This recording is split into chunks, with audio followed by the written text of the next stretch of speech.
Okay. So hi, welcome to the very first ever episode of Henry's Garage. I have I do stuff in the garage. I do stuff on my car, and I don't know if we can see it in the background, but out there is my Stag.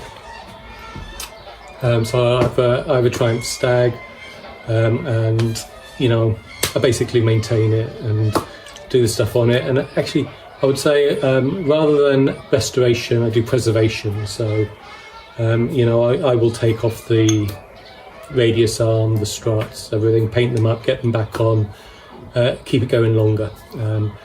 Haven't done a full rebuild of stripping right back down to chassis and building up again.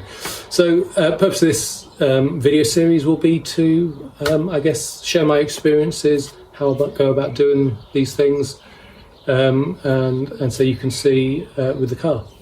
I also am planning to get another car soon, a second one, so I've been spending a lot of time trying to get my garage cleared out, get another Triumph, probably go for something like a TR7 or maybe a Spitfire as my next project. I want something again drivable every day that I can use on a daily basis, so I use my cars on a daily basis, but actually preserve and make them better at the same time. So that's what we're going to do here, and that's what I'm going to share with you, and we'll see how it all goes. Okay.